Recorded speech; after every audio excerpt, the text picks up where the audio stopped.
Join me here at Jacked for Jesus. Welcome back, everybody, to Jacked for Jesus. My name is Andrew Kufal, and I wanted to make a video talking about evolution and morality. It's kind of an interesting topic. I totally apologize if you can hear my cat. I'm hoping you can't, but she's screaming at me through my door. Sorry, disclaimer. Maybe cat noises. But no, I wanted to talk about this topic today to kind of look into the topic of evolution and morality. Because I actually engaged in a conversation about it. And this person made a lot of interesting points about how evolution could try to explain morality. And I kind of wanted to just kind of look into this situation a little bit more. I did a little bit of research ahead of time, and I kind of have like the rough script here, if you want to call it that. Kind of my basic notes, and I'll be sure to link this in the comments again in case you guys want to look at it, or if you want to get the links or anything like that. And I also have websites up here that we'll look at as well. Just looking through them, reading through them, and kind of exploring this topic together. By no means am I here trying to push anything on you, but if you guys are here curious about the truth, curious about real, tangible, well, I don't know if the right word is. If you're looking for real truth when it comes to morality, and a real viewpoint of evolution, not just believe in it because people tell you to believe it, to kind of dig into the history of evolution a little bit more, how it came from, and why evolution was even something that was developed in the first place. And I hope we can explore that today together, narratively, but also looking at how science is structured and how that affects our studies, our observations when it comes to religion, morality, and some of these other concepts. So to kind of just jump into it, I want to start with this kind of summary that I have outlined here, at least on the evolution part. I'm not going to talk about intelligent design yet, because it's kind of the other option away from evolution. But when we talk about evolution, and I'm going to talk about morality too, but I want to start just looking at evolution. When we talk about evolution, a lot of us know what the idea of evolution is, and specifically, I use the lay term evolution, but a lot of times when we talk about evolution as like a common ancestor or a reason for morality, a lot of this is kind of Darwinistic evolution, which is really what we usually mean when we say evolution, and like in textbooks and things like that. We refer to Darwinism, but yeah, I just want to make that clear, because evolution can also be like, I don't know, just things evolving over time, which is inherently the definition of evolution. But yes, that's what I mean when I say evolution. I'm talking about Darwinistic evolution, like the idea that we all come from this common ancestor, and because of that, over time we have complexified and developed into these creatures. I'm not saying I condone that viewpoint, but I want to explore a little bit today. Look at what maybe some of the flaws in that is, and how the science of evolution differs from kind of our normal way of doing science, and how that affects this topic. To jump into it, whether we think of evolution as a science or not depends on how we're defining science and how we're using it. Most of the time, most of our science, 99% of the time, science relies on this idea of cause and effect. Basically, we sit down and we're observing something happening. I don't know what a good example is. Like we can take biology for example. We can see that we breathe, and we can see that we sleep, and some of these other things. So a way of going about that scientifically is trying to manipulate a variable to see how it affects our sleep, or to quantify our sleep, or try to get a better understanding of it. And all of it has to do with understanding and being able to manipulate and measure variables interchangeably. That's why we talk about the independent variable and the dependent variable when we look through the scientific method. Most of our science is built off of this. Even sciences like psychology all rely on these kind of naturalistic ways of manipulating and observing, because that's what we're able to manipulate, is natural things.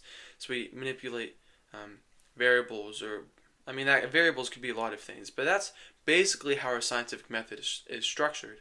Is to be able to measure things empirically and to make conclusions based off of that empirical data. And so there's still a factor of trying to understand what the cause is, and that's why science is so complicated. That's why even things that we thought we understood, we realized we didn't understand correctly. So people like to say science is constantly evolving, but really it's not. We're really just getting closer to the actual truth. We're over time we shed these misinterpretations, or we shed these mistakes we make in science. Anyway, that little tangent about science over. I think science is cool. But for the purpose of this topic, the important factor here is that this sort of science, this scientific method, is highly controlled and highly empirical.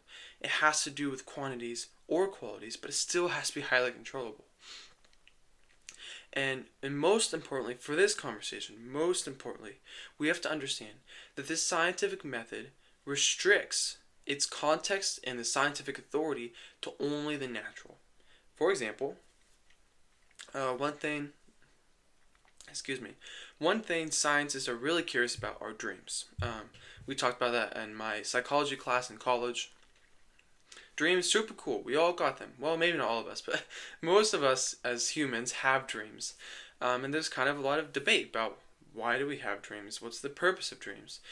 And because dreaming is this such unique psychological experience that we can't really manipulate. The only thing we can manipulate with it is if we're in that stage of sleep or not.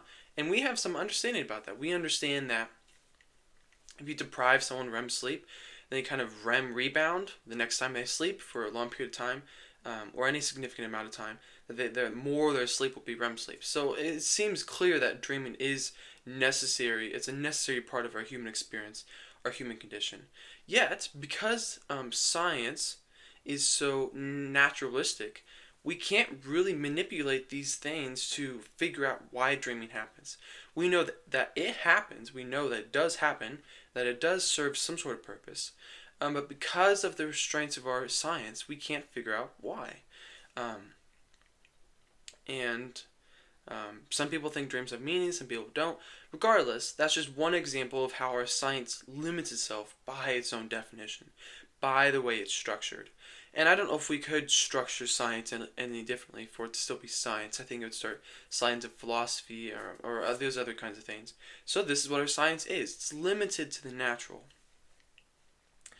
Yet, when we talk about religion, when we talk about morality, and I say we, I mean Christians or even other people with religious convictions, one of the primary counter arguments for our faith, for our beliefs, is the fact that science disproves all of these other things. That science shows that religion isn't necessary, or that it's not real. And this is kind of what I want to preface the situation with, is by looking at this definition of science, by pointing out that science is highly controllable, highly empirical, or highly qualitative, both empirical, but and the fact that it's restricted to the natural, it's restricted to what we can manipulate, what we have control over. This kind of puts us in a roadblock when we talk about supernatural things, or religion, or God, or anything that isn't of nature.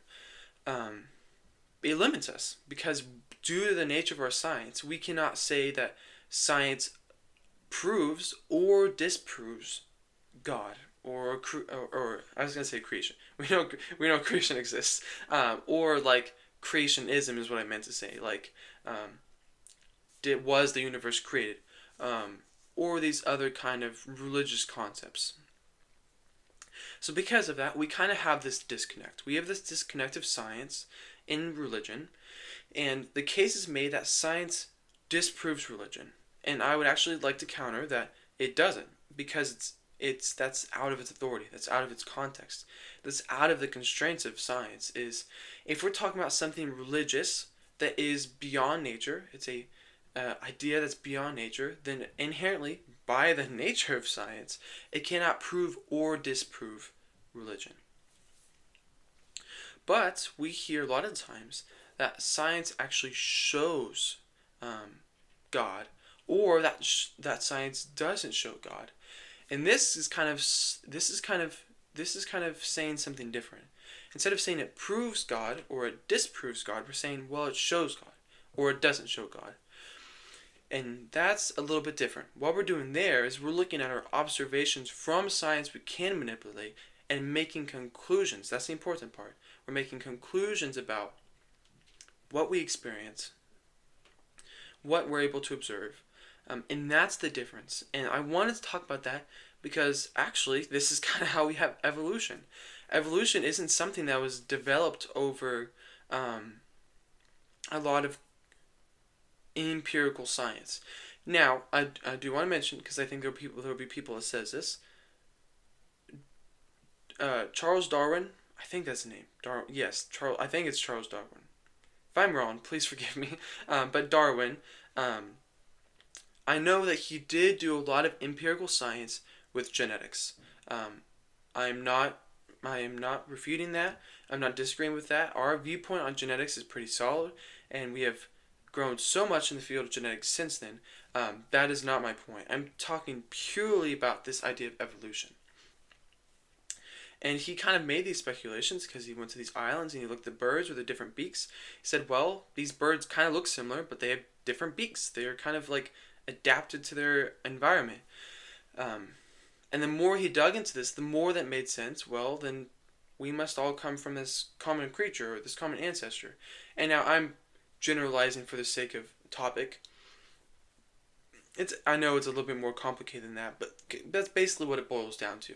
Is he ended up with this conclusion that we came to, or we didn't came to, we came from a common ancestor, and that evolution has brought us to all of these different complex creatures and all these other things. And that viewpoint, that claim, that idea is what I'm going to be analyzing today. Specifically, I'm going to be analyzing why this idea may not hold up, why this idea may not be accurate with what we know now.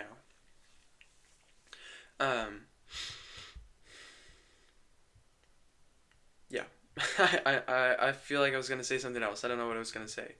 But yes, I want to be careful.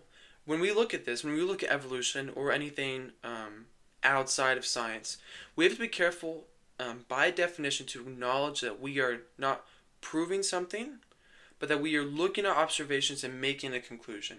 And maybe these conclusions can prove something if we have enough of them collected as information. But by definition, it is not this kind of science. It is not through the scientific method. But what it is we're looking at things we can manipulate with the scientific method and saying, what does this mean? Why is things like this? And so it's kind of a little bit of a broader question than what science approaches. Well, science approaches some broad questions too. But since it's outside of the nature, it's something we can't just for sure prove the science or for sure disprove the science. And that's why I think we have to take the arguments and the claim of evolution and we have to take it out of this little, it kind of has this box where it says, well, Darwin did this and it's the best explanation we got, so it's true. And that's kind of how our science now approaches it. Well, that's not true. We're starting to get more speculation about it. But it's kind of in this box, and I want to take it out of this box and really break it down. Look at this argument, look at this claim, looking at this conclusion made from observations, and to break it down a little bit. And after we've done that, or kind of while we do that, I'm also going to bring in morality, because it's important to this conversation as well. So to start, I'm going to click over to the first article we have here. This is the Institute and Creation Research Center. And this is an article or a little like mini study done by Henry M. Morris, PhD. So he has a doctorate, very intelligent. We're going to look at a proposed viewpoint or maybe a criticism that this doctor has against evolution. I don't know if I'm going to read everything word to word. I'm going to try to paraphrase a little bit or else this video will be very, very long. Oh, there's my cat. I really hope you guys can't hear her. If she does, please know I'm not like um, mistreating her or anything. She just really likes being with me, and I have my door shut right now. So we have this little introduction talking about belief in evolution is a remarkable phenomenon. It's a belief passionately defended by the scientific establishment, despite the lack of any observable scientific evidence for macroevolution. That is, evolution from one distinct kind of organism into another. This is the primary thing this argument is going to talk about.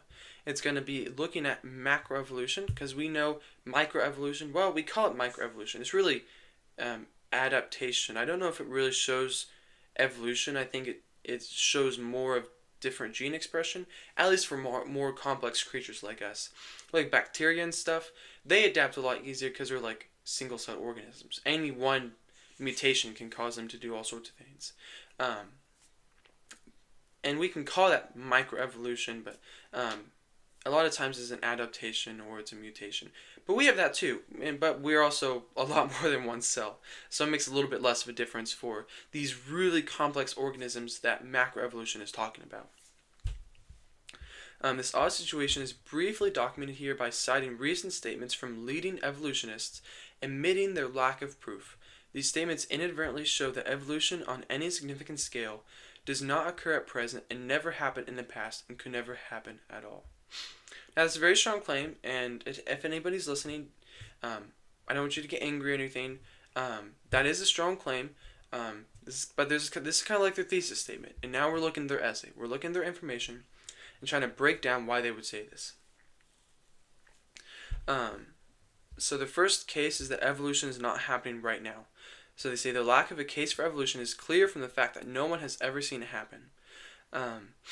If it were a real process, evolution should still be occurring and there should be many transitional forms. That's very important. Transitional forms that we could observe. What we see instead, of course, is an array of distinct kinds of plants and animals with many varieties within each kind, but with very clear and apparently unbridgeable gaps between the kinds. That is, for example, there are many varieties of dogs and many varieties of cats, but no dats or cogs. I have to chuckle at that. That was an interesting example. But he's saying that the dogs and the cats can't like breed and mix, or they didn't evolve over time to have like a transitional form. That's what he's getting at there. But a very fun example. I will admit that. I wonder what a cog would look like. Such variation is often called microevolution, and these minor horizontal or downward changes occur fairly often, but such changes are not true vertical evolution. So he's talking about once we have been at a species or a kind, they say yes, they microevolve a little bit this way, saying maybe they look a little bit different, or a very specific organ changes over time. But they don't really become a new kind. They don't really become a new species. They just kind of adapt a little bit to their stimulus, which happens all the time. Even we as humans will adapt over time to our stimulus. We know that how we live life, our life decisions can even change our gene expression. It can change how our brain functions. And so these things that we call microevolution, I don't know. It's not the same as the evolution that they're talking about, and that's what they call vertical evolution. Basically, where we have one kind and then become a different kind, and they become a different kind. And so I think that's what this article is talking about when they say vertical evolution, is the bridging of kinds and making new kinds, not just one kind changing a little bit over time. Okay, let's continue. Evolutionary geneticists, so now we're looking at people who study genetics, have often experimented on fruit flies and other rapidly reproducing species to induce mutational changes, hoping that they would lead to a new and better species. So they're basically trying to make a new species just out of mutation and basically messing with him. Not artificially, but just messing with him. But these have all failed to accomplish their goal. No truly new species has ever been produced, let alone a new basic kind. Basically saying a new species or a new kind of its own. Like, let's say like a fruit fly I don't know. You can imagine anything you want. Let's make a silly example. Not to prove any case, but just to have a little bit of fun here. Let's say they wanted to reproduce and make a bunch of mutational changes in a fruit fly, and they were hoping that well, they don't know what they were hoping for. Let's say the fruit fly just developed like a little horn or something, or it developed like a little unicorn horn, and suddenly this kind can't reproduce with this other kind. Um, and they say they all failed at this. They couldn't really make any new kind of species. There was just a bunch of very, very similar fruit flies, maybe with some different traits, like how some people have brown hair, some people have ginger hair, or black hair, or blonde hair, or I'm sure there's more colors of hair, like gray hair. I know some people have white hair, I guess. Um, totally off point. Okay. So they failed to accomplish this, and now we have a quote here. A current leading evolutionist, Jeffrey Schwartz, I hope I'm saying that right, professor of anthropology at the University of Pittsburgh. Anthropology is the study of man at the University of Pittsburgh, has recently acknowledged that it was and still is the case, with the exception of I'm not going to try to say that word. I'm sorry, whoever you are. I can't pronounce your last name. I'm just going to say, with the exception of Dee's claim about a new species of fruit fly, the formation of a new species by any mechanism has never been observed. So they're saying with their scientific method, with their manipulation of variables, which is what they're doing, they're manipulating the genetics of the fruit fly, trying to make the cause of or the observation of a new kind through mutational changes. It failed. It did not happen. The scientific method traditionally has required experimental observation and replication.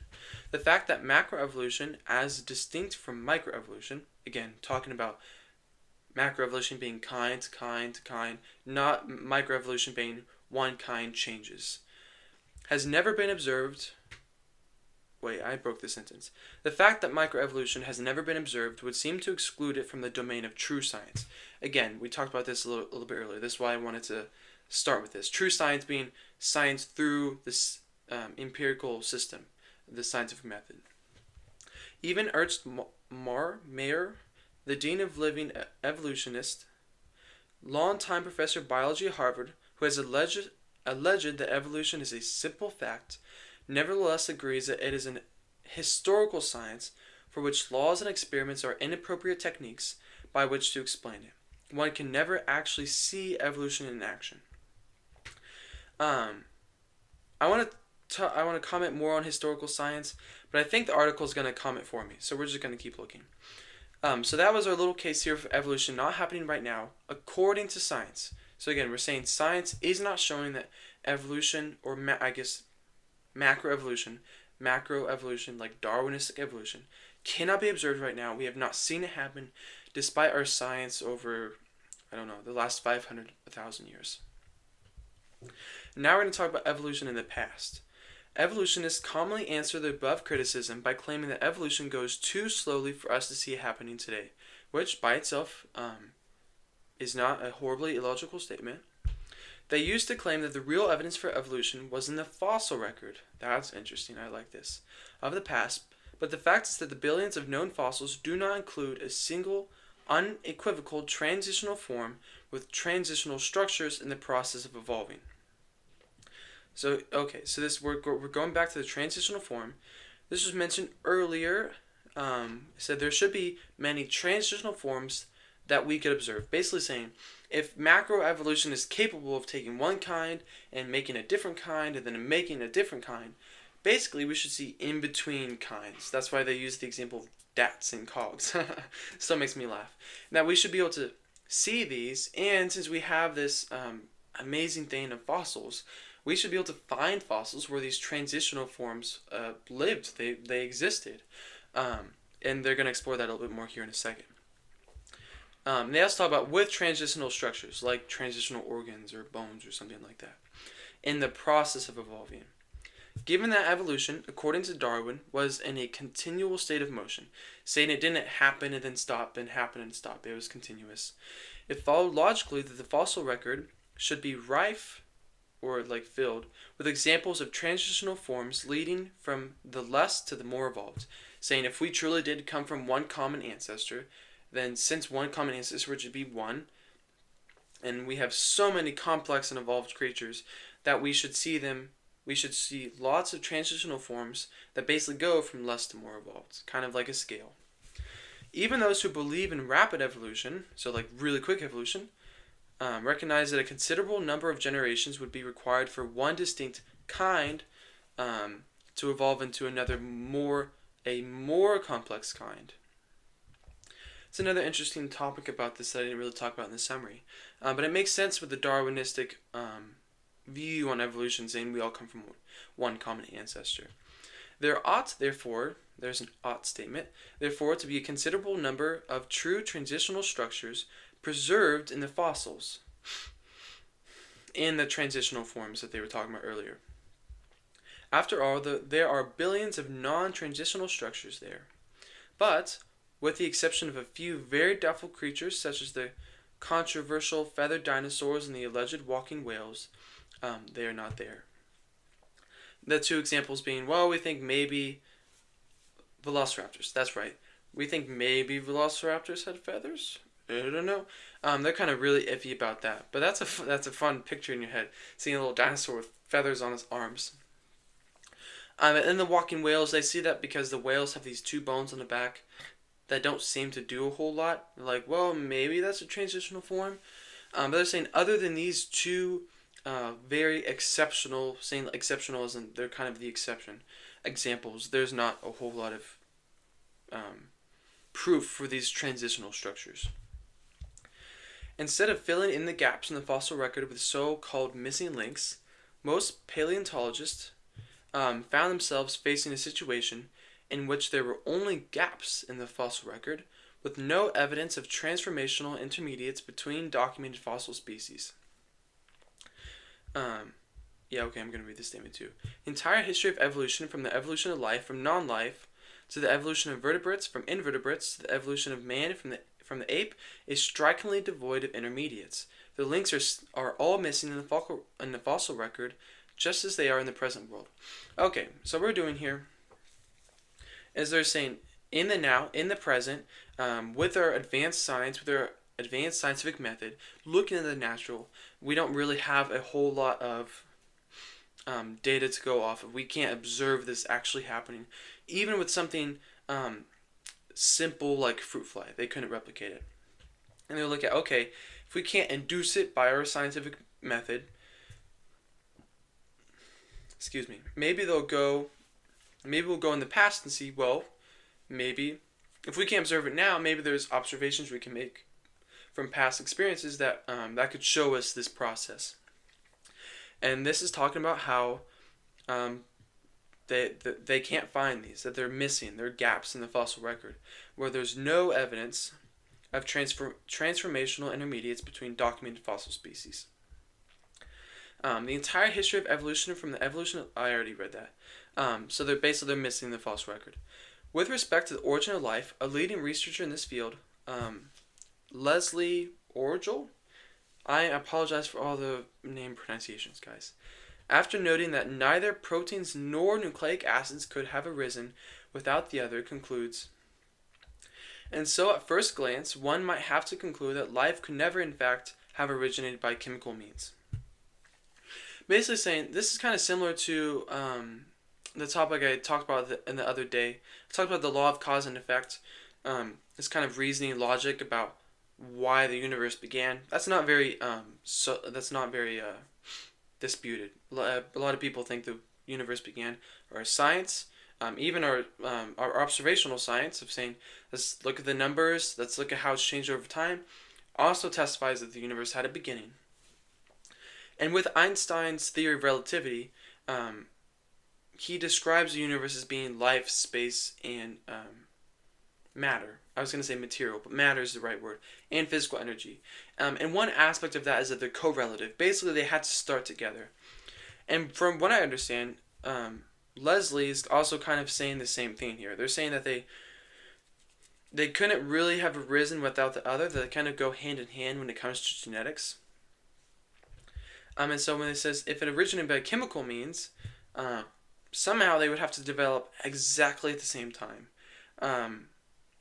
which is incredibly improbable, which is why she makes this statement, is that since it's so improbable, if not impossible, then it's very, very, very likely that it's not by chemical means. Being committed to total evolution as he is, Dr. Orgel cannot accept any such conclusion as that. So that's the standard case. So this doctor stands for total evolution. That's what they believe in here. Cannot accept any such conclusion as that. Therefore, he speculates. Oh, Leslie is a he, I guess. Therefore, he speculates that RNA may have come first, but then he still has to admit that. The precise events giving rise to the RNA world remain unclear. Investigators have proposed many hypotheses, but evidence in favor of each of them is fragmentary at best. I'm sure people with more of an understanding of genetics would understand why RNA would have come first, but for the sake of this very smart person, this doctor said, well, maybe it could have happened if RNA was first, but they have, it looks like, no evidence really to, no evidence or hypotheses that are satisfactory to this doctor, who does believe in total evolution. Here's a translational verse. There's no known way by which life could have arisen naturalistically. Or at least the better transitional statement is, of our science now, we cannot see any evidence of this process of evolution happening in the past and happening in the present. And that even for these things, protein and DNA, to change like this, they would have to change together, if I'm understanding correctly. So it's very unlikely, I think that's a better translation, it's very, very unlikely that these things have arisen naturalistically. Unfortunately, 2 generations of students have been taught that Stanley Miller's famous experiments on a gaseous mixture practically proved the naturalistic origin of life, but not so. This is interesting. I think this was an experiment done replicating one of the theories of the Big Bang being like we're in this soup-like thing. I'm not exactly sure what they called it. But this, here's the word, primordial soup. And that out of this soup came the Big Bang and life and stuff. And so this Stanley Miller tried to replicate that situation. And we'll read it here. Miller put the whole thing in a ball, gave it an electric charge, and waited. He found that amino acids and the other fundamental complex molecules, like amino acids, short, long-term fatty acids, these, what do they call them? I don't want to use the word polymers, like monomers, the units for these carbs and protein, fat, that kind of stuff. And other fundamental complex molecules were accumulating at the bottom of the apparatus. So he found that with these electric charge, those things did accumulate at the bottom. His discovery gave a huge boost to the scientific investigation of the origin of life. Indeed, for some time, it seemed like creation of life in a test tube was within reach of experimental science. Unfortunately, such experiments have not progressed much further than the original prototype, leaving us with a sour aftertaste from the primordial soup. That's a fun play on words here. But basically saying, even though they, I don't know what makes up this primordial soup, you would have to look into that a little bit more yourself. Basically, he tried to replicate the context or the environment of the Big Bang, which is kind of hard to do because we don't really know what the environment of the Big Bang was, because the universe came out of that, regardless. And I don't know if modern scientists really like the explanation of primordial soup. I'm not sure if that's outdated or not. Either way, his discovery is saying that, some complex molecules were at the bottom from whatever this primordial soup was. Other than that, they haven't been able to replicate life with it to any extent. And so it seems to kind of just be a blend. Maybe there's a couple proteins, or not even proteins, but amino acids. But that's it. They didn't really get much more than that. Even over time, it sounds like. Neither is there any clue as to how the one-celled organisms of the primordial world could have evolved to a vast array of complex multi-celled invertebrates of the Cambrian period. Even dogmatic evolution gold admits that the Cambrian explosion was the most remarkable and puzzling event in the history of life. So here we're talking about, this is talking about macroevolution again. So basically we're saying, if this primordial soup went fine and we had like single-celled organisms, which we couldn't replicate with um, the alleged explanation for the Big Bang, but regardless, um, if these things did evolve from this situation, um, because we can't see macroevolution taking place, or even observing it with our single-celled organisms, um, let alone them turn into complex multi-celled invertebrates. Um, he's basically saying it's the most remarkable and puzzling event in the history of life. He's saying we don't really know how it happened or how it would have happened. Equally puzzling, however, is how some invertebrate creature in the ancient ocean, with all its hard parts on the outside, which we actually still have. You know, like those kind of, we have roly-polies, those little bugs that have invertebrates and they roll into a ball when they get scared. We kind of have like isopods like that still in the ocean. So we see these invertebrate creatures in the ocean. I thought that was fun to point out. We do have creatures like that. And they're kind of cool. Some people think they're really creepy because they're real big sometimes. But they're saying it's puzzling how these invertebrate creatures in the ocean managed to evolve into the first vertebrae. That is the first fish with its hard parts all on the inside. So basically its skeleton did a complete flip. It's like turning its sock inside out. Yet the transition from spineless invertebrates to the first backbone fishes is still shrouded in mystery, and many theories abound. Other gaps are abundant, with no real transitional series anywhere. A very bitter opponent of creation science, paleontologist Niles Eldredge, has acknowledged that there is little, if any, evidence of evolutionary transitions in the fossil record. Instead, things remain the same. It is a simple, ineluctable truth that virtually all members of a biota remain basically stable, with minor fluctuations throughout their durations.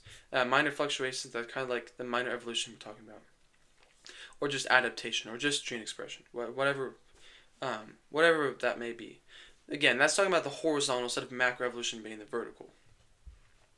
So how do evolutionists arrive at their evolutionary trees from fossils of organisms which didn't change during their durations? Fossil discoveries can muddle over attempts to construct simple evolutionary trees. Fossils from key periods are often not intermediates, but rather hodgepodges of defining features of many different groups. Generally, it seems that major groups are not assembled in a simple linear or progressive manner. New features are often cut and pasted on different groups at different times. It's interesting. So it's basically talking about these features don't really have much of a transition, or these intermediates. They kind of just pop up in a different one. They go, oh, it wasn't there, and oops, suddenly it's very much there, from what I understand. As far as ape and human intermediates are concerned, the same is true, although anthropologists have been eagerly searching for them for many years. Many have been proposed, but each has been rejected in turn. So I guess we haven't found any fossils for ape and human intermediates from the anthropologists that study men. All that paleoanthropologists have to show from more than 100 years of digging are remains from fewer than 2,000 of our ancestors. They have used this assortment of jawbones, teeth, and fossilized scrapes, together with molecular evidence from living species, to piece together a line of human descent going back 5 to 8 million years at the time when humans and chimpanzees diverged from common ancestor. I'm trying to understand this a little bit more. So, they say that paleoanthropologists have shown, after 100 years of digging, there's fewer than 2,000 of our ancestors. They have used this assortment of jawbones, teeth, and fossilized scrapes, together with molecular evidence from the living species, from us or from the ape, to piece together a line of human descent going back 5 to 8 million years to the time when humans and chimpanzees diverged from a common ancestor. So basically they're saying, interesting. So basically it's kind of fragmented. And so they try to pull on genetics to kind of try to piece it together. Basically saying it's not very conclusive from the fossils, so they go to genetics to try to string it together, and somehow they did that by looking at how similar genetics was or something. Not a very strong case for macroevolution. It seems a little patchy, it seems like. Anthropologists supplemented their extremely fragmentary fossil evidence with DNA and other types of molecular genetic evidence from living animals to try to work out an evolutionary scenario that will fit. But this genetic evidence really doesn't help much either, for it contradicts fossil evidence. Interesting. I did not know that. Lewin notes that the overall effect is that molecular phylogenetics is by no means as straightforward as in pioneers believed. The Byzantine dynamics of genome change has many other consequences from molecular phylogenetics, including the fact that different genes tell different stories. Interesting. Summarizing the genetic data from humans, another author concludes rather pessimistically, even with DNA sequence data, we have no direct access to the processes of evolution, so objective reconstruction of the vanished past can be achieved only by creative imagination. Wow, that's a strong state. That's strong. I can see why they added pessimistically. Does not sound like a happy phrase here. So they're saying even though we have this DNA and we have this fossil record, even with both of these combined, we don't see any clear process of evolution. So they're hoping that, well, if we don't have these fossil records that shows us this clear evolution, then maybe we could tie in genetics to fill that gap, and it sounds like even that is inconclusive. To the point where it can only be achieved by creative imagination, only by hunches, which does not sound very scientific. Since there is no real scientific evidence that evolution is occurring at present or ever occurred in the past, it is reasonable to conclude that evolution is not a fact of science as many claim. In fact, it's not even science at all, but an arbitrary system built upon faith in universal naturalism. Okay, so these are a couple strong statements. I want to fit them into a context here. In the beginning of this video, we talked about science being empirical and highly controllable, following the scientific method. From what I gather in this situation here, because they don't have any empirical or historical evidence for the process of evolution, or basically evolution action, as Darwin claims it to be in a continual state of motion, that it's not really a scientific fact. It's not a fact of science. Now you could still believe this if you wanted, but what they're saying is because we don't have any observation of this, because we can't manipulate it ourselves, because we can't force it to happen, then it can't be a scientific fact. It can't be factual science, because we cannot ground it in numbers. And now you can apply these kind of, if you can't prove it in science, usually, like empirical science I'm meaning, usually they go to observation, which is why they went to the fossil records. And a lot of times we look at observational science and we try to make scientific conclusions from it, even if it strays from our scientific method or from the empirical system of doing science. That's how a lot of the scientists came to the conclusion of the Big Bang. So we observed all of these things and said, well, it must mean this. And that's not very disputed, but it's a little bit of a different way of coming to a conclusion. It's tying these things together and saying what's the most probable explanation for these observations. And so even if you were going to treat that as a factual science, evolution failed in this regard because they couldn't see it in fossils. They couldn't see it historically. It's just kind of this narrative that's built into our science right now that they call universal naturalism. Basically saying that the universe developed naturally by itself. Actually, these negative evidences against evolution are at the same time strong positive evidences for special creation. I wonder if they'll define that for us here. They are, in fact, special predictions based on the creation model of origins. Creationists would obviously predict ubiquitous gaps between created kinds, though with many varieties capable of rising with each kind, in order to enable each basic kind to cope with changing environments without becoming extinct. That was a wordy sentence. Oh, I understand. So they're saying what a creationist would say is that they have created kinds with enough variability, basically with enough genetic expression or just a hair of genetic differences to allow them to adapt to their environment and become extinct. Like, for example, like the difference between some people having white skin and some people having dark skin, that being an adaptation of how much sunlight we were having or the exposure of sunlight, for example. Like that being one specific trait, or like some of us being taller or shorter, or some of us being thinner, thinner, or like broader. Like we have these very subtle differences between us as humans that allow us to accomplish different purposes, or that have arose from specific historical difficulties or whatnot. Again, that's talking about the microevolution, horizontal evolution, the evolution within the kind, not going to a different kind. Creationists also would anticipate that any vertical changes, macroevolution, in organized complexity would be downward, since the creator, by definition, would create things correctly to begin with. Thus, arguments and evidences against evolution are at the same time positive evidences for creation. Okay, so we have to talk about this paragraph for a second, because this article is switching narratives here. So we looked at evolution, and since we didn't observe it, we didn't see it historically, we couldn't manipulate it scientifically. They're thinking, well, if all of this, if these kinds didn't arise naturally, or they don't appear to arise naturally at all by anything we can look at, then this gives a case for creationism. Because, I hope they explain it a little bit more, because if we can't bridge these things, then it begs the question, how do we end up with different kinds?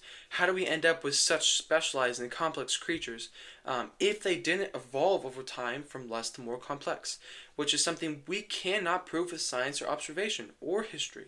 So they're saying, well, then what is the explanation for this? And they're proposing creationism, which takes into account microevolution, which we can observe, but does not allow for vertical changes. Or if there was vertical changes, it would be things simplifying themselves. There's a meme out there, I don't know if it applies to this idea, but there's a meme out there of someone talking about how everything keeps evolving into crabs, or keeps turning to crabs, and it's kind of like a downward evolution. I don't know if that's applicable to this at all. It just makes me think of that. It's funny. Let's see what they have to say about that, about why they would propose creationism. The equivocal evidence from genetics. Nevertheless, because of the lack of any direct evidence for evolution, evolutionists are increasingly turning to dubious circumstantial evidences, such as similarities in DNA or other biochemical components of organisms, as their proof that evolution is a scientific fact. A number of evolutionists have argued that DNA itself is evidence for evolution, since it is common to all organisms. Interesting. More often is the argument used that similar DNA structures in two different organisms proves common evolutionary ancestry. So what I was thinking earlier is right. When they're talking about, since they have these gaps in the fossil record, they look at DNA and see how common they are. I'm glad they have that here in this article by this PhD. So I just wasn't pulling out my butt. That is how they were trying to prove it with evidence. Here we have a claim. Neither argument is valid. Let's see if they explain why.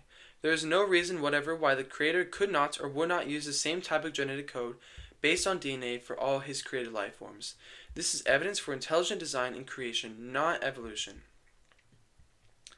I'm hoping they give a little bit more evidence here. This is kind of hypothetical. They're saying, if we did have a creator, then they could create us however they want, and they could also have us use a similar genetic code for all of us.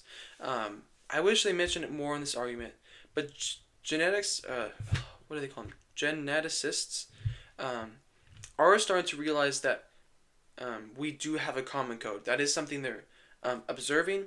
They're also observing that our genetics do not appear, even as humans, they're figuring out genetics that our genetics tell different stories, because they're coming from different parts in the world where we couldn't really have crossed and breeded before, like due to technology and whatnot.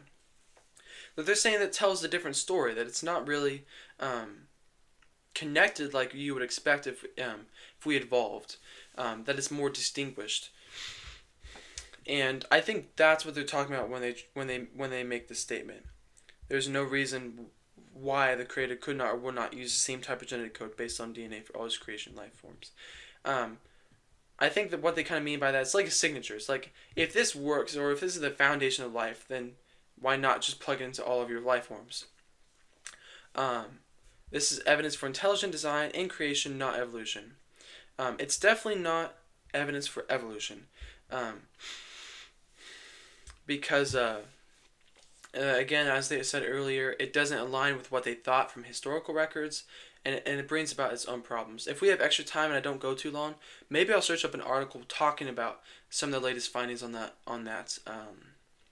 article. I don't have it pulled up. I wish I did. The most frequently cited examples of DNA commonality is the human-chimpanzee similarity, noting that chimpanzees have more than 90% of the DNA the same as humans. This is hardly surprising, however, considering the many physiological resemblances between people and chimpanzees.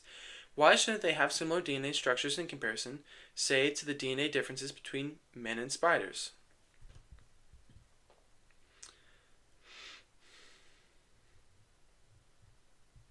Okay, so they're saying we share a lot of DNA with chimpanzees because, hey, we kind of have a lot of the same structures as chimpanzees. Um, I'm trying to understand this. Why shouldn't they have similar DNA structures in comparison, say, to the DNA difference between man and spiders? So I don't know if they're saying men and spiders have similar DNA. I hope they talk about that more. Similarities, whether of DNA, anatomy, embryonic development, or anything else, are better explained in terms of creation by a common designer than by evolutionary relationship. The great differences between organisms are of greater significance than the similarities, and evolutionism has no explanation for these if they are assumed to have had the same ancestor. How could these great gaps between kinds ever arise at all by any natural process? That is a good argument. This last question here. If we don't have evolution, or if we can't observe evolution, then it does beg the question how these gaps arose. And there's still some more claims. I'm hoping they're giving more information about this. But if they don't, I have a couple other articles here that should maybe give a better argument for creationism. The apparently small differences between human and chimpanzee DNA obviously produce very great differences in their respective anatomies, intelligence, etc. Duh. The superficial similarities between all apes and human beings are nothing compared to the differences in any practical or observational sense. So practically, like, our systems function very similarly, except for brain-wise. Nevertheless, evolutionists have largely become disenchanted with the fossil record as a witness for evolution because of the ubiquitous gaps where they should be transitions, recently having been promoting DNA and other genetic evidence as proof of evolution. However, as noted above by Roger Lewin, this is often inconsistent with, not only with the fossil record, but also with the comparative morphology of the creatures. Lewin also mentions just a few typical contradictions yielded by this type of evidence in relation to more traditional Darwinian proofs. The elephant shrew, consigned by traditional analysis to the order Insectivores, is in fact more closely related to the true elephants. Cows are more closely related to dolphins than they are to horses. The duck-billed platypus is on equal evolutionary footing with kangaroos and koalas. There are even more bizarre comparisons yielded by this approach. The abundance of so-called junk DNA in the genetic code also has been offered as a special type of evidence for evolution, especially these genes which they think have experienced mutations, sometimes called pseudogenes. However, evidence is accumulating rapidly today that these supposedly useless genes do actually perform useful functions. Yes, I heard about this too. I'm glad they're talking about this. This is very cool, actually. I love this topic, genetics. And junk DNA was an early term. That was a term given to this DNA very early on, and now they're thinking it's not really junk, that it actually does stuff. Enough genes have already been uncovered in the genetic midden to show that there was once thought to be waste. That what was once thought to be waste is definitely being transmitted into scientific code. Interesting. It is thus wrong to decide that junk DNA, even the so-called pseudogenes, have no function. That is merely an admission of ignorance and an object for fruitful research. And they are doing fruitful research on it. Maybe I'll do another episode talking about genetics, because of the topic I talked about earlier, where they're saying the geography of genetics is showing a different narrative than the evolutionism, and with this junk DNA topic. Maybe I'll have to make a new video about that. If you guys would like to watch that, let me know. I'm definitely curious, and I have more questions about that. So the junk DNA and pseudogenes most probably are specifically useful to the organism, whether or not those uses have yet been discovered by scientists. It reminds me of how we have glial cells around our neurons. They thought, well, they don't really do much, but they actually do a lot. They help us adapt neurologically. And we do know gene expression and some of these other things of adaptation are important. I wonder if that's what these junk DNA are accomplishing. But that is a personal question. I am not a scientist. Don't take my word for that. But I am curious on the reason for this DNA. The very best, this type of evidence is strictly circumstantial and can be explained just as well in terms of primeval creation supplemented in some cases by later deterioration, just as expected in the creation model. The real issue, as noted before, whether there is any observational evidence that evolution is occurring now or has ever occurred in the past. We have seen even evolutionists have to acknowledge that this type of real scientific evidence for evolution does not exist. A good question to ask: why are all observational evolutionary changes either horizontal and trivial, so-called macroevolution, or downward toward deterioration and extinction? So we're saying microevolution sideways, or they go down. They deteriorate, they're extinct, or they simplify. The answer seems to be found in the universally applicable laws of the science of thermodynamics. Nice. Please talk about that more. The main scientific reason why there is no evidence for evolution in either the present or the past, except in the creative imagination of evolutionary scientists, is because one of the most fundamental laws of nature precludes it. The law of increasing entropy, also known as the second law of thermodynamics, stipulates that all systems in the real world tend to go downhill, as it were, toward disorganization and decreased complexity. I hope they explain that a little bit more. This law of entropy is by any measure one of the most universal, best proved laws of nature. It applies not only in physical and chemical systems, but also in biological and geological systems. In fact, in all systems without exception. No exception to the second law of thermodynamics has ever been found, not even a tiny one. Like conservation of energy, the first law, the existence of a law so precise and so independent of details of models must have a logical foundation that is independent of the fact that matter is composed of interacting particles. The author of this quote is referring primarily to physics, but he does point out that the second law is independent of details of models.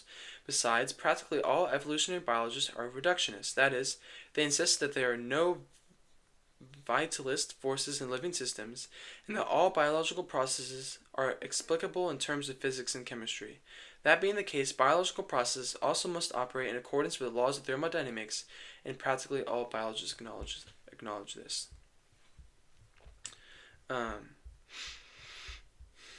So here they're making a claim: evolution is religion. Very strong claim. I can kind of summarize what they're saying down here. Basically what they're saying is, it's not something you can prove, so it's kind of a hunch. Just like people think religion is just a hunch and not real science, they're making the case that what we can observe and what we can look at evolution is very similar. That's not meant to be derogatory, or maybe they're trying to make it derogatory. I don't want to make it that way. But by the logical argument, they're very similar in how we can manipulate it and what we can see historically. They're both kind of not seen naturally or can't be proved naturally. Are they going to talk a little bit more about this law of entropy? Evolutionists... I think this is where we picked up. Evolutionists commonly insist, however, that evolution is a fact anyhow, and that the conflict is resolved by noting that the Earth is an open system with the incoming energy from the Sun able to sustain evolution throughout the geological ages in spite of the natural tendency of all systems to deteriorate toward disorganization. This is how an evolutionary entomologist has dismissed W.A. Dembski's impressive recent book, Intelligent Design. That is going to be the opposing argument we have here.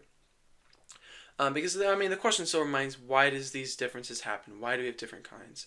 And we're going to talk about that in a little bit, but not right now. The scientist defends what he thinks is natural processes' ability to increase complexity by noting what he calls a flaw in the arguments against evolution based on the second law of thermodynamics. And what is a flaw? This is what we were wanting to hear about.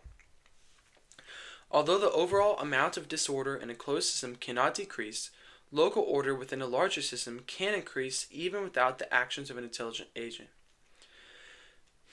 Interesting. The naive response to the entropy law is typically of evolutionary dissimulation. While it is true that local order can increase in an open system if certain conditions are met, the fact is that evolution does not meet these conditions. Simply saying that the Earth is open to the energy from the Sun says nothing about how the raw solar heat is converted into increased complexity in any system, open or closed. That makes sense. The fact is that the best known and most fundamental equation of thermodynamics says that the influx of heat into an open system will increase the entropy of that system, not decrease it. Any known cases of decreased entropy or increased organization in open systems involve a guiding program of some sort in one or more energy conversion mechanisms. Evolution has neither of these. Mutations are not organizing mechanisms, but disorganizing in accord with the second law. They are commonly harmful, like cancer. Cancer is a mutation. Sometimes neutral, also like cancer. We get like cancers grow sometimes that really don't do anything, but never beneficial. At least as far as observed mutations are concerned. Natural selection cannot generate order, but can only sieve out the disorganizing mutations presented to it, thereby conserving the existing order, but never generating new order. In principle, it may be barely conceivable that evolution could occur in open systems, in spite of the tendency of all systems to disintegrate sooner or later. But no one yet has been able to show that it actually has the ability to overcome this universal tendency. And that is the basic reason why there's still no bona fide, I don't know how to say that, proof of evolution past or present. From the statements of evolutionists themselves, therefore, we have learned that there is no real scientific evidence for real evolution, or I'll say for the proposed macroevolution. We do see microevolution. I wish they would make that differentiation. The only observable evidence is that of very limited horizontal or downward changes within strict limits. And I kind of summarize what this passage is going to talk about. But it has a lot to say. Oh, that's a strong statement. A fascinatingly honest admission by a physicist indicates the passionate commitment of establishment scientists to naturalism. Speaking of the trust students naturally place in their highly educated college professors, he says, and I use that trust to effectively brainwash them. Our teaching methods are primarily those of propaganda. We appeal, without demonstration, to evidence that supports our position. We only introduce arguments and evidence that supports the currently accepted theories and omit or gloss over any evidence to the contrary. That's a strong statement. Creationist students in scientific courses taught by evolutionist professors can testify to the frustrating reality of the statement. Evolution is indeed the pseudo-scientific basis of religious atheism. Strong terminology, but let's see what the quote is, as Roos pointed out. Will Provine at Cornell University is another scientist who frankly acknowledged this. As this creationist claim, belief in modern evolution makes atheists of people. One can only have a religious view that is compatible with evolution only if the religious view is indistinguishable from atheism.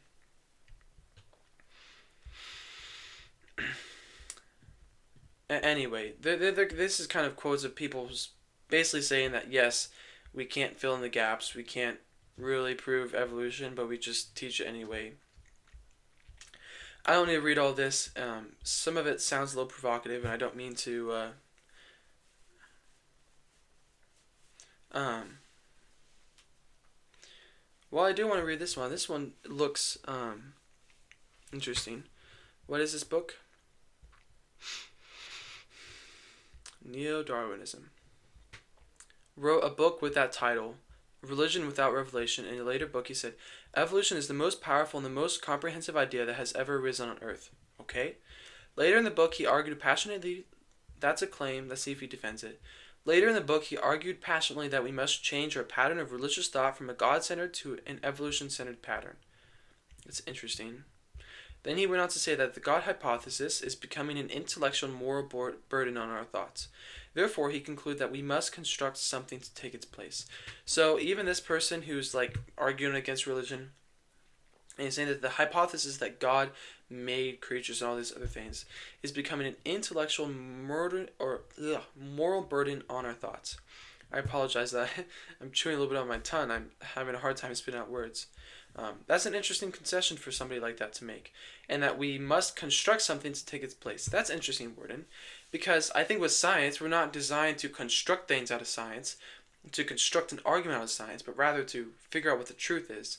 And so I kind of don't like him saying that, because that's not really what research is meant to do. Research is trying to find the truth, or trying to like counter something bad, like cancer or something. to face a problem like we face, right? It's not really meant to construct something that's to take a place of something that seems to be intellectually and morally legitimate and valid in this case. So, anyway, that's this article. This video might go on for a little while. Please feel free. If you're tired, come back and take a break. I'm going to go ahead and look at some of these other articles. These two are a little bit shorter, so that was a long, beefy one. But I want to look at a couple more articles here. Evolution cannot explain morality.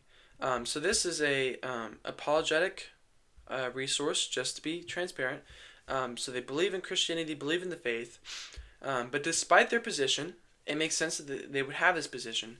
I want us to take a step back and look at this through a lens of logic. Actually, I think I might come back to that one. Oh, so these both talk about morality. So I'm going to come back over here and talk a little bit about morality and evolution. So a lot of time when we talk about the morality, a lot of the people that believe in evolution and stand by evolution, despite the lack of science for it, a lot of the times the topic of morality comes up. The topic of good and evil. How do we approach this thing? How do we know it exists, and do we know why it exists? That's a big question. We can just tell by observation that we can tell it exists. We have this dynamic of good and evil, and people just seem to know about it. Secular people, atheists, Christians, no matter who you look at, there's this idea of proper behavior. We know that selfishness is bad. No one wants to be selfish. All cultures show, hey, selfishness is good. Even if we differ a little bit on cultural traditions and whatnot, there's still kind of this idea of moral behavior, like, well, selfishness is bad. It's nice to love people and serve them and to be charitable. We have this understanding of justice and fairness. Like if you're playing with a boy and you're playing baseball, but then you just kick the ball, you say, hey, that's not fair. You can't kick it in the game. Like we have this idea of fairness across all cultures. And so this idea of morality kind of just has to come up when we look at science, or when we look at the topic of evolution, because we truly evolved, and how would evolution evolve too, or not evolution? Would morality change as well? It's this big question.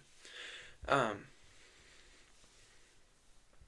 gonna make one example to kind of wrap up the evolution topic as we kind of look in evolution and morality together. Therefore, our modern science that focuses on nature also can't disprove God. I think I mentioned that earlier. Since his authority lies only in the natural, it is like understanding a car perfectly than saying that no one made it. In fact, the more we understand how the car functions, the more we can say it was designed and created. So this is an example saying, let's look at something natural, like a car. We can make cars, right? We can turn metal and plastic and all these other things into a car. But modern science basically could say, well, we can tell that this car has a function and a purpose. We can tell that it's been made because it's very structured and specific. And just like there are different cars, each car kind of has the same, basically has the same system of functioning. You have to make an energy to propel the car forward, right? Whether it's gas or electricity, either or. But as we understand how the car functions, and when we look at how specific it is, clearly we can say, oh, this was designed and created. If you see something in nature, you pick it up and it's like, something wooden, but it seems to have a purpose, or like you can tinker with it, it's obviously been designed and created. It's, someone made something out of wood. And when we look at evolution, we find ourselves in a situation where we can't really manipulate, control, and empirically measure variables to come to a conclusion, or observe any sort of evidence in the past, like we talked about with fossil records. So why is evolution widely recognized as a scientific principle? Or a scientific fact is another way of saying that. That's what the article was fighting against as well. By definition, is more historically scientific, saying it relies on observations to make a good inference, or a good conclusion. Which, even with these observations, we can't really find any data supporting evolution. So I guess I didn't talk about morality here.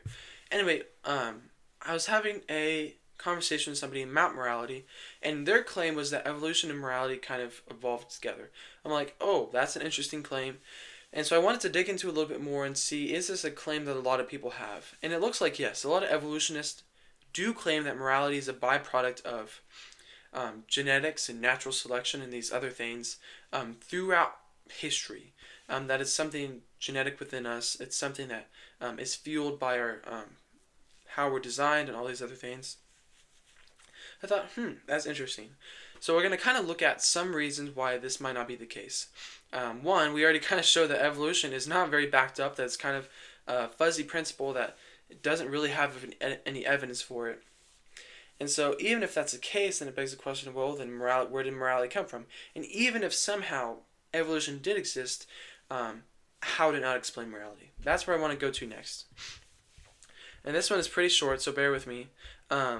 There's like 4 major points here. So some atheists, such as Richard Dawkins and Christopher Hitchens, insist that morality is simply the product of evolution, which we already looked at, saying that even doctors in evolution themselves don't really have a lot of evidence for evolution. Common moral sensibilities, like don't murder, rape, steal, don't cheat people, don't hurt them for no reason. Like we could go on and on, or like justice or fairness, help ensure our evolutionary survival. So that's a claim. I want to highlight that. So the claim here is that common moral sensibilities help ensure our evolutionary survival. That's what Richard Dawkins and Christopher Hitchens would say. There are a number of problems with this view. So what we're doing here is this article is taking this view, or taking this argument, this claim, and trying to find flaws in the claim. Number 1, rape may enhance the survival of the species, but does that make rape good? And should we rape? So the argument here is, men are built stronger and they could just go around raping women all the time and we would have a lot more babies. And well, wouldn't more babies mean more increased chance of these babies surviving and then being cared for and then being grown up and then reproducing, right? That's how cats reproduce. Not that it's on topic. It's kind of on topic. Cats kind of reproduce like that. They just rape each other. Yeah, no bueno, by the way. But he's saying, like, if we look at it that way, then rape would be good. Like, an uncomfortable moment for the woman, but we have more babies, we have more children, and so we have a better chance of survival. And now that's very distant from emotions. Obviously, that would be horrible for the woman, and I do not vouch for rape at all. Like that's one problem. That's an argument saying, if that was true, then wouldn't rape be a good thing? Wouldn't that make rape good then, if that's how it was defined by genetics, helping ensure our evolutionary survival? So there's one flaw. Well, there's one flaw. 2, killing the weak and handicapped may help improve the species and its survival. Hitler's plan. Does that mean the Holocaust was a good thing? Let's start with this first half. And some animals in the animal kingdom do this. If they have a baby that's weak, or if they have a baby that's born wrong, they'll ban it, or even eat it, or kill it. So that faulty genetics cannot keep going. But that's super frowned upon on people. It's like if we had somebody with Down syndrome, or somebody that was born with a deformity and we just left them to die. And that's pretty horrible. That's seriously horrible. But that would make our genes, our genetics, better and better over time, because we wouldn't have these mutations coming up and interfering with the genetics. Does that mean the Holocaust was a good thing for ensuring our evolutionary survival? Again, we don't think that Holocaust is a good thing. We don't think rape is a good thing. That's the points being made here. Evolution provides no stable foundation for morality. If evolution, okay, so that's a claim within this flaw. If evolution is the source of morality, then what's to stop morals from evolving or changing to the point that one day rape, theft, and murder are considered moral? So here he's talking about, if evolution goes from least to more complex, that means things are changing. And if that means things are changing, then what that means morals are also changing throughout time. But through what we can see over the past 2,000, however many years, rape's still bad. Even though it happened, it's still bad. It was still bad. Murder also happened, but it's still bad. People still think it's bad. If you murder someone's brother or their mom, that's bad. They're going to be mad at you for that. That's horrible. Same thing with rape. Even if it did happen, the viewpoint throughout time is that these things are still bad. And so also kind of testifies, well, then where's the evolving part of that? And is the idea that rape, theft, and murder could one day be moral from evolution? Is that an idea we can really accept? That's pretty horrible. It's pretty horrible. Now then, number 4 here. Dawkins and Hitchens confused epistemology with ontology. How we know something exists with that and what exists. So even if natural selection or some other chemical process is responsible for us knowing right or wrong, that would not explain why something's right or wrong. So basically saying, even if our genetics or whatever chemical process said, this is good or this is a right thing, this is a wrong thing, it still begs the question, why is it right or wrong? What standard are we pulling from?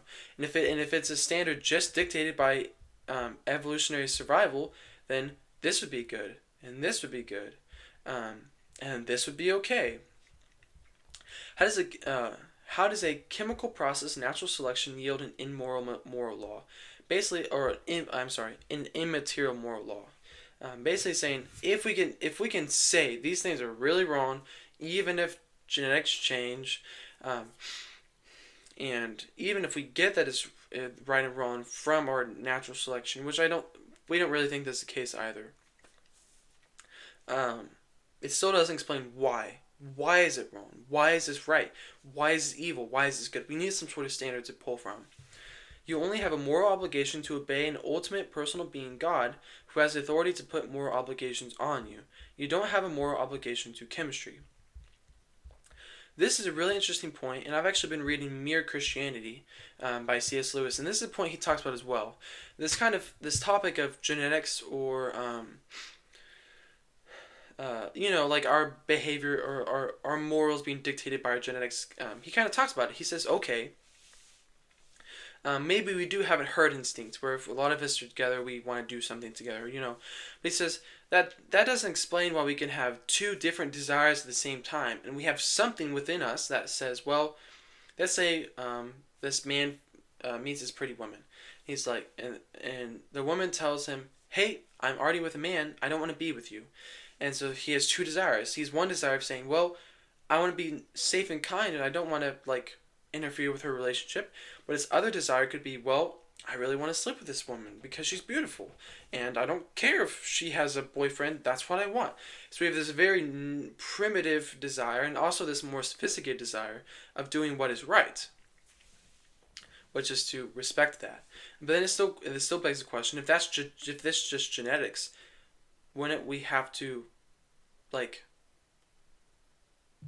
if that's just genetics, then how does one overpower the other? There has to be some sort of judgment making, and it still has to pull from some sort of standard saying that, well, this is the right thing to do and this isn't. Even though in different contexts, both of those things might be good. Sex in one context could be a good thing. Could be perfectly fine. But in another context, it's not. So even with these behaviors, that go back to ensuring evolutionary survival, even with these behaviors, they're contextual, which means we have some sort of standard. And he's saying, if we have this sensation of right and wrong, or of guilt and shame,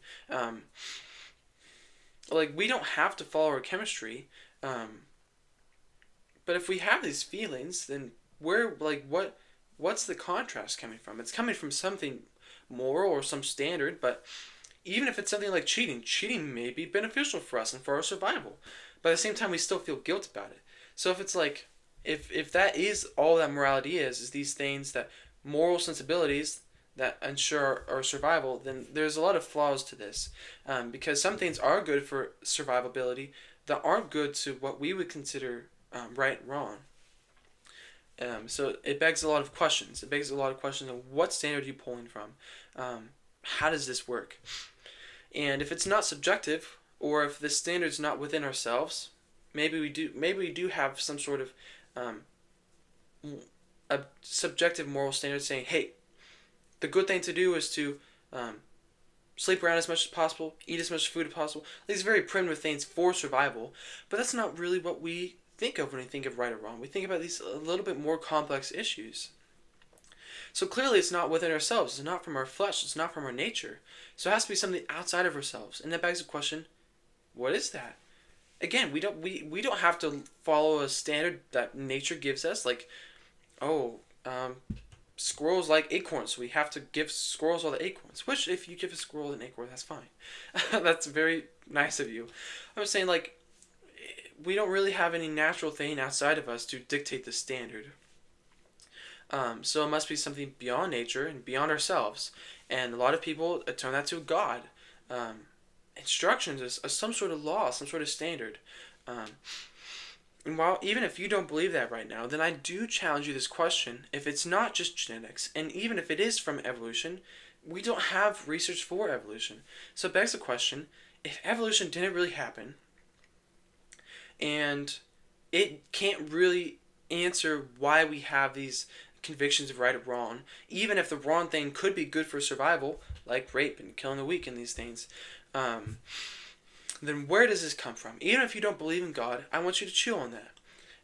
And when you come to an answer, I want you to ask yourself, is it of man, or is it of nature, or is it something beyond nature? If you think, well, I'm doing this because someone taught me to, then where did they get that conviction from? It turns into a trail. And then you have to wonder where that trail started. And why that trail exists for morality. And so I just want to ask you that question. I want you to chew on it. Even if you're not convinced it's God. I'm convinced it's God, and a lot of other people it's convinced it's God. Clearly that's the answer this argument proposed. But even if you don't think that, I want you to chew on that question. Chew on where is the moral standard if it's not of myself, it's not of my genetics, it's not of other people, because they also have their own subjective viewpoint. And if the things are just opinion, who's to say that the Holocaust was really bad? If maybe he thought that was right, but I say, oh, that's really wrong. Everyone else says it's really wrong. So what standard are we getting it from? Why do we always agree on these things if it's just subjective? If it's just an opinion? That would be my challenge to you, I guess. And I want to look at another article, specifically talking about evolution and morality. This was kind of a little bit back and forth between evolution and morality. Let's look at another article talking about this. Evolutionary naturalism cannot get an ought from an is. This is what this was talking about, mixing up epistemology with ontology. So maybe we can understand that and what morality exists. Great, that's good. But how do we know it exists, or why does it exist? That's the difference between these things, and that's kind of what he's talking about here with an ought from an is. Science describes the way the natural world is. It doesn't tell us how it ought to be. This is where evolutionary morality faces a widely recognized problem. Namely, it cannot produce an ought from an is. Normative rules cannot be derived from empirical facts. In fact, Nobel Prize winning biochemist Jacques Monod writes, one of the greatest problems of philosophy is the relationship between the realm of knowledge and the realm of values. Knowledge is what is, and values are what ought to be. I would say that all traditional philosophies up to and including communism have tried to derive the ought from the is. This is impossible. If it is true that there is no purpose in the universe, that man is a pure accident, you cannot derive an ought from is. Basically saying, if man has no purpose, if we're just an accident, then should we really be striving for anything? Like, should we ought to be striving for anything? If we have no purpose, then can we just do whatever we want? But that's not how we function. That's not even how our secular society functions. We still have this law of somehow, this feeling of good and wrong, and we know what it feels like to be wronged. We know what it feels like to be treated well. And we know how it feels to treat other people well, and how to treat other people wrong. We have very strong emotions about this. And so that means we must have some sort of ought. But knowledge can only tell us an is. It is like this. History was like this. Science says this is like this. And if we're just an accident, if we're just chance, then why should anything be ought? And that's why we have college professors saying that murder and rape aren't as big of a deal as people should say it is. And some of that very sad and unfortunate statements out there. The problem stems from forcing to deduce a moral duty from a scientific description.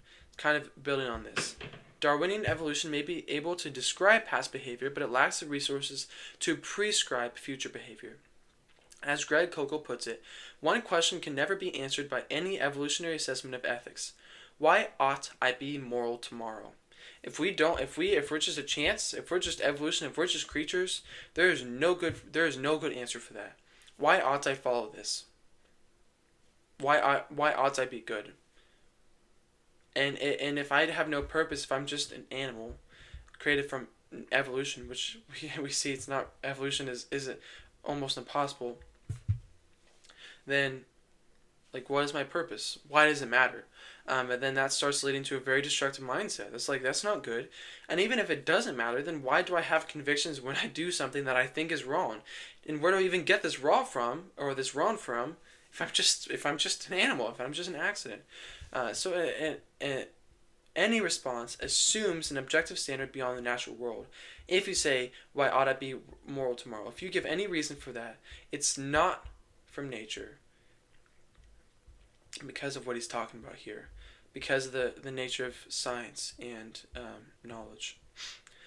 Evolutionary morality keeps evolving. Evolution is arbitrary and can have evolved differently. Therefore, the same is true of evolutionary morality. I think we kind of talked about this. This is kind of the argument earlier saying, well, then morality could change to be that basically bad things could be good things and good things could be bad things.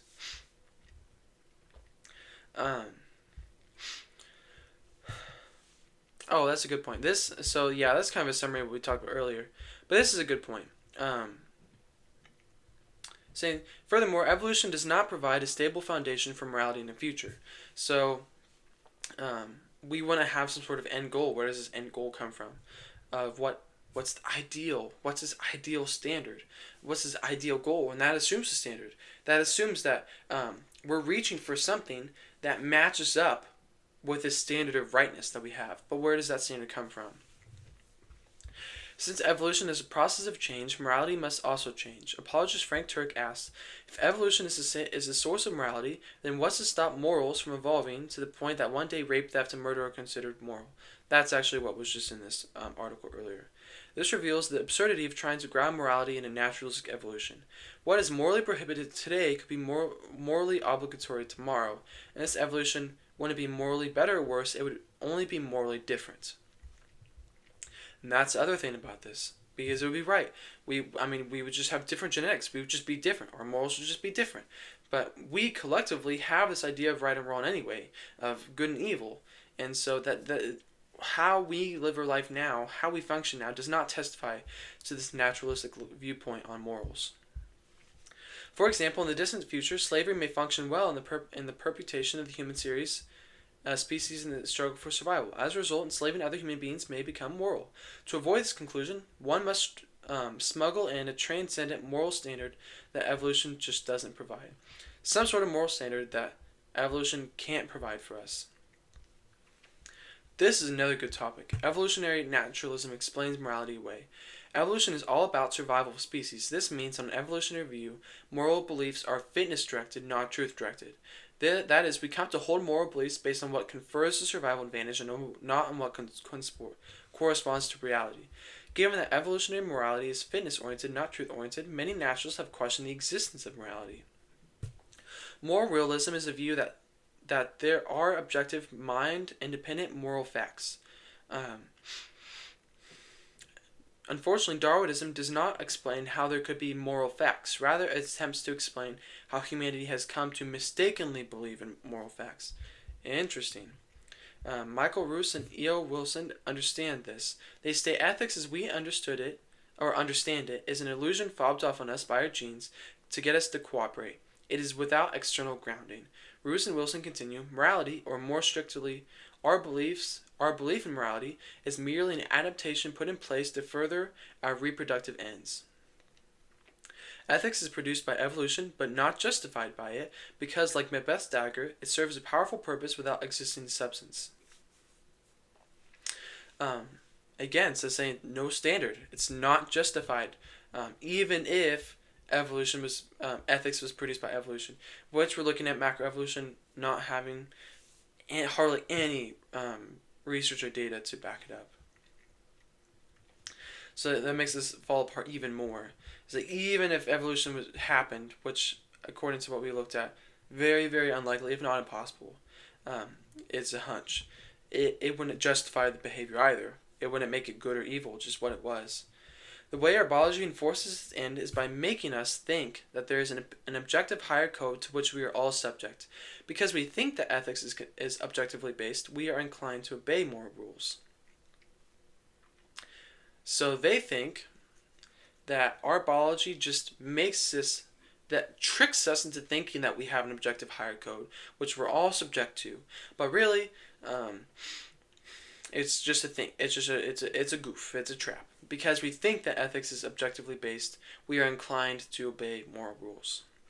Naturalistic evolution acts as a con artist, tricking people into thinking that morality is real. So the act of rape itself isn't morally wrong. Rather, our genes have tricked us into thinking rape is wrong. And again, if this was truly the case, why would our genes have tricked us into thinking that? Because rape would be good for survival. And yeah, it doesn't line up logically. Therefore, evolutionary naturalism does not explain the existence of morality. Rather, it explains why we think morality exists when it actually doesn't. So there's a trick. It's a facade. So the evolutionary approach is not really an explanation of morality, it is a denial of morality. It only explains the illusion of morality. And if it is a denial of morality, then who's to say that anybody really is right or wrong? If it's all a trick, then that means really none of us is right or wrong. Hitler wasn't really wrong. He just had the wrong, objective, fake morality in his head. It falls apart. Any sense of good and evil falls apart with this kind of evolutionary morality. And that's what this is going to talk about. Evolutionary naturalism undermines all moral beliefs. Charles Darwin was rightly skeptical about the possibility of rationality given naturalistic evolution. He writes, "With me, the horrid doubt always arises whether the convictions of man's mind, which has been developed from the mind of the lower animals, are of any value or at all trustworthy. Would anyone trust in the convictions of a monkey's mind if there are any convictions in such a mind? Of course, this would include moral convictions." So even Charles Darwin was kind of scared about this. He's saying, I don't want to trust a monkey's convictions. It could say, oh, my conviction is I'm going to kill you so I can get your food. And he doesn't want that. And so he's doubting. Even Darwin, who came up with Darwinistic evolution, is doubting the implication of his own hunch. Of course, this would include moral convictions. On an evolutionary view, there is no reason to trust our moral convictions. After all, if we hold our moral beliefs because of the fitness conferred by the resulting behavior, then it appears that we would have had those beliefs whether or not they were true. Minimally, this means we can never know whether our moral beliefs correspond to moral facts. Given the genesis of our moral convictions, we are left with moral skepticism. Is there really anything moral? Is there really anything right or wrong? Fortunately, some people are starting to come to that conclusion. And that's horrible. If we come to the conclusion that nothing is really right or wrong, then our families might start getting murdered. Everybody might start raping each other. We wouldn't care for human life anymore. We wouldn't try to protect our kids because what's really right or wrong? Why does it matter if our kids get hurt? I mean, this is horrible picture this can end up with. For the naturalist, each of these problems poses a serious challenge. However, taken together, this case is unassailable. Rather than deny morality, the naturalist should deny naturalism. The theistic worldview makes sense of transcendent morality and avoids the problems we have discussed. Basically saying, if there is a God, then that God can be a standard of good, or can give us a standard of good and evil, and therefore we actually have something objective, something outside of ourselves to ground ourselves, and we can say with certainty that this is right and this is wrong. This is something that Christianity does. A lot of people that read Jesus' Sermon on the Mount, even theists, even atheists, well, they'll sit there and scratch their head and say, well, I kind of want to be treated that way. I want people to treat me how they want other people to be treated. I want to be treated graciously. It would be nice to be able to treat other people graciously. And this is kind of morality that a lot of people find appealing, even if they don't end up believing in Jesus. That's why a lot of people call Jesus a good moral teacher, because the morals he's taught they were good. People agree on the good, even if they don't believe in Jesus. But to claim that Jesus is a good moral teacher, you have to question his authority. If he claims to be the Son of God, and you don't believe that, then he must be crazy or lying. And if he's crazy or lying, why would you trust his good morals that he's teaching people? He wouldn't be a good moral teacher anymore. But a lot of people do think that the morals he teach are good. So it begs the question. I would challenge you guys to look into it. Um, and I'm gonna kind of leave the morality for you guys to chew on. I don't want to shove the answer in your mouth, but rather I want you guys to think about it for yourself. Read these articles, dig more into the subject, and remember that anything natural does not truly have a standard. It doesn't truly have anything objective. So why would we trust it? Why would it really be right or wrong then? And if that was the case, then we wouldn't have the authority to say someone else was acting wrongly. That could just be their nature. That could just be how they were born, how their genetics played out. So we wouldn't be able to have the authority to claim that is really wrong and we should punish them for it, or if this is really right, we should reward them for this. If there is nothing really right or wrong, it's just an illusion. Why would it matter? But I think morality does matter, and I think it does have important implications for us, as a lot of people do. And if you feel that way, and I want you to chew on what could possibly be this objective standard, what could possibly be the standard that actually allows us to trust our moral convictions, that actually gives us something where we ought to be some way. I want you to chew on that. But countering the evolution standpoint, since we don't really have much of a case for evolution, it's just something that we've taught because it's the only hunch we had, what's the other possibility? The other possibility is if nature didn't create us, then something else did. And we would call this intelligent design. And now, teleology kind of also ties into this too. Teleology is the design of, the study of design in nature. And it ties a lot into it because we're incredibly designed. If we can look at a car and say, it has functions, it has structures, so it must be designed and created. When we look at ourselves in the universe, I think it's kind of the same way. We are so structured. We are so functional. We definitely have a lot of clear purposes. We have biology that very clearly has a purpose of keeping to reproduce. So I don't think it's far off to say that we also have been designed and created.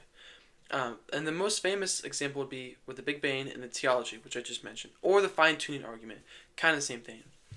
Since the physical aspect of the universe, Earth's orbit around the sun, the concept of gravity, electromagnetism, etc., are so precise that if they were slightly off, life would not exist. So since these things are so dialed in, it's hard to understand that they just happen by chance. For example, Earth's orbit around the sun, every 18 miles, it's basically a completely straight line, but it goes off that straight line, that orbit goes off that straight line by a ninth of an inch. If that ninth of an inch was just a hair bigger, we would freeze, or if it was a hair closer, we would burn. And if the constant of gravity was just a hair off, life like we know it on Earth wouldn't exist. Same with electromagnetism and weak forces. And if they're so precise, if they're so just perfect for this life, for life to flourish and for us to have so many different creatures, then it begs the question of why. Why is it like that? And going back to the Big Bang, the Big Bang. Actually, that's what's next. So I'm gonna just keep reading. And the expansion rate. They figured out the expansion rate was off by 1 part in 1,000 million, then the universe would have collapsed back on itself. And so if it had to be just that perfect, how could that have happened by chance?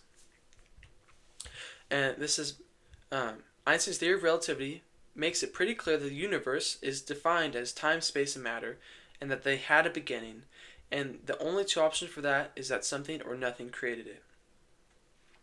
And since, this also talked about co-relativity, since time, space, and matter are co-relative, that means they all had a beginning at the same time. They began at the same time, going back to the Big Bang, which makes sense, but I wanted to clarify that.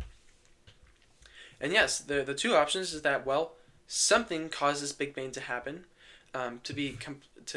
something causes Big Bang to happen and to be fine-tuned and precise and all these other things, or nothing caused it. Just nothing. It just happened. But is that likely at all? How can nothing cause something so extreme and detailed as the Big Bang? And as we looked at earlier, at this article here, they were trying to replicate that with the primordial soup. They weren't able to make life. And so even with these experiments regarding the Big Bang, they still couldn't cross this chemistry boundary of taking compounds and making life out of it. That's something we haven't been able to cross. And even biochemists that get like a PhD and they start looking into this, they start to realize, wait a second, if we're just made all this stuff, and we have all this stuff, why doesn't just life come from stuff sometimes? But we don't see that happening. And we're so specific that it's way more probable that something must have designed and created the universe. And since the fine-tuned universe is infinitely more complex than a car, it's impossible that nothing could have caused this. Just like we can look in a car and say, it has a function, it's been designed, it's been put together, so it must be designed and created. I think we can say this about the universe as well. That was designed and created. This is where we get the argument for intelligent design. Is since we're so complex, and since we have these such intricacies and this ability to adapt this way just perfectly, then we must be designed and created. Going back to the Big Bang, all these kind of work itself together. That something must have designed and created the universe and everything in it. This something sounds like God, and from this conclusion, more research can be done to narrow their choices down to the biblical God that Christians believe in. I posted a video called Why God is Real. There's been some people that are really trying to argue with it, but I don't think arguments against the arguments I made in that video, Why God is Real, are really valid, or if they can really hold themselves up. I think they're weak, and a lot of times they don't work out, and they're very, very highly improbable. I think it's more probable that something designed us, something created us. And even if you don't think it's the biblical God, it at least opens up to something supernatural, something timeless and immaterial, and outside of space. Something timeless, spaceless, and immaterial. And I had one person comment in a video saying, basically saying, well, how could something exist if it was timeless and spaceless? Like, that sounds like something that doesn't exist. But then again, to make a claim like that, we have to look at what standard are we using. If we're looking at it from a scientific standard, then we've already outlined that science can only prove and disprove natural systems, natural concepts, because of how it's structured. We have to observe something historically, or we have to be able to highly control and manipulate variables to figure out why things are how they are. And it just talks about how things is, not what things ought to be. That's why evolution and this topic of intelligent design and creationism isn't something we can prove or disprove. We can't scientifically prove with numbers that these things are real. It comes down to what is the most likely, what is the most logical, what explains this situation the best. And we already looked at evolution saying, well, its explanation should have these things, but they don't. We can't see their observations, the theology behind it. It fails. We can't observe it in any sense. But with intelligent design, we can observe. We can observe all of these ways that the universe is fine-tuned. We can observe all of the ways that we as creatures are fine-tuned and very intelligently designed. And it goes back to genetics. Well, it was comparing creatures that are more genetically similar with each other than what would make sense, saying that doesn't make sense. That evolutionary through evolution wouldn't make sense, but it can make sense with design. It can make sense with creationism. I think it's way more probable than evolution, especially with the articles we looked at, and especially with the logic behind it. It makes more sense that we're so complex because we were designed and created. And if you're interested about this, you could go watch my video, Why God is Real. Again, if you're looking for something 100% conclusive, then I hate to break it to you, but no matter what you believe in, it's not going to be 100% conclusive. If it's evolution, we've already established that we can't prove it scientifically, so it's still kind of a hunch, as scientists themselves was even getting at. Intelligent design is the same way. We can't disprove it, but we can't prove it scientifically either.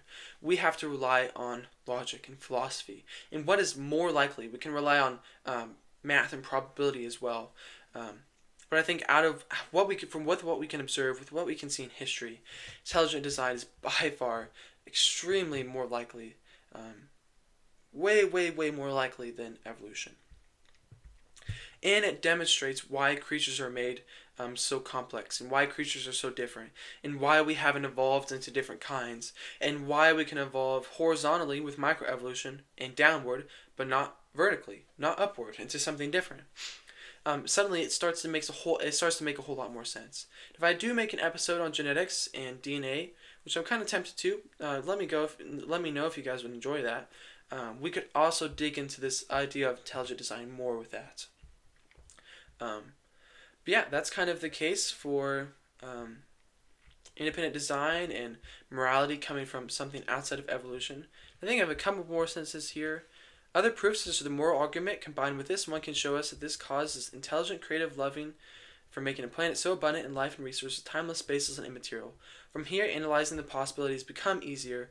Talking about the cause, the creator, or God, the designer, the creator.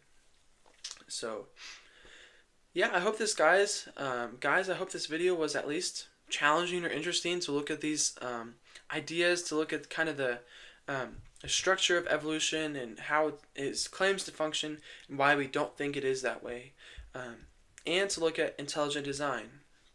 And I can talk way more about intelligent design, but you can look into these things yourself. It's not, I was going to say it's not as complicated as evolution, but maybe that's not the right word. But it's easier to observe than evolution would be, because we can just look at and see how fine-tuned everything is. Like the Big Bang and the universe and creatures. I mean, it testifies a lot. Even nature just testifies to being so complex and so designed and so created. Even the laws of nature, like the forces of nature, also seem to be very designed and structural. It makes a whole lot of sense that it would be designed and created. But if you want to know more about this kind of stuff, or just about this idea of God or not God in general, then I have some resources here. Anything by Lee Strobel. He's the one that, he was not the one that did Stand to Reason. He does a lot of apologetic stuff, saying he looks at a lot of reasons and arguments for why God exists, a lot more than I can know and understand. In fact, he just released a book called Is God Real?, where he collects all of these major arguments together that he's accumulated over the last couple decades. So if you're curious, definitely check that out. Awesome read. I'm hoping to read it here soon. Waiting for it to ship to the house. But anything from Frank Turek. This website here, Cross-Examined, was from Frank Turek. He has a podcast and a book called I Don't Have Enough Faith to Be an Atheist. Has a lot of information, a lot of logic and reasoning. He's all about thinking logically. That's kind of his niche. That's kind of his side passion is logic and philosophy. And so either way, check him out. He's really good. Greg Koukl, Stand to Reason. That's the website we read from here, Stand to Reason. But he has a podcast as well called Stand to Reason, and a website. I don't know if he has a book. And Mike Wink, if you're interested more on Christianity, or if you have some really tough questions on Christianity, Mike Winger, or Wiener, I don't know how to say his name. He gets in the nitty-gritty of Christianity, the nitty-gritty details of the Bible. And so if you're kind of won over by this and you want to learn a little bit more, definitely check out some of these resources. If you just have Christian questions in general, check out gotquestions.org. But he's very big in theology and about the nitty-gritty details of the Bible, so that's for sure. Thanks for listening, guys. God bless you all, and I truly love you all. I hope this video was enjoyable at least, or interesting to break this down and to approach this idea together of intelligent design, why evolution isn't probably legitimate, and of morality being either subjective and just part of evolution, which we already said is illegitimate, but even if it's just of our nature, why that would actually degrade morality, show that it's not really real, just be a mirage. And why, if we truly want to say things are good and wrong, or right and wrong, or good and evil, that we have to have some sort of standard outside of ourselves, some sort of objective standard, which a lot of people go to a god, to a religion. And so, if you think you want to take that step, then I would continue to keep looking into proofs for God, proofs for Christianity, proofs for other religions. Just explore it. Try to find the truth.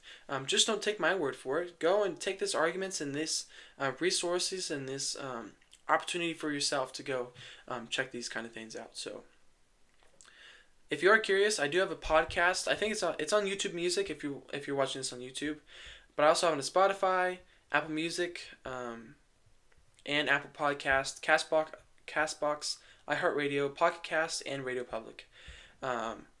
If you're watching, you can just type in Jacks for Jesus on Spotify, or you can go to the show notes here and click on this link. So I have a new series out. I just wrapped it up called Attributes and Proofs of God. They kind of dig into some of the arguments for God. If you don't want to watch the video I made earlier, Why God is Real, you can also look into this series. I talk about the law of cause and effect, the moral argument, the theological argument, and the probability argument for prophecies. And also talk about some of the attributes of God towards the end of the episode, and just to kind of tie it together with what we're talking about in the episode and why I think they go together and why they line up. So I hope this has been fruitful for you guys, interesting, enjoyable, whatever. I'll be back soon with another video. I'll do some research on genetics and DNA and see if that's something that I could make a good video about. So, okay. Thank you guys for listening, and I will be back soon here on Jacks for Jesus with something.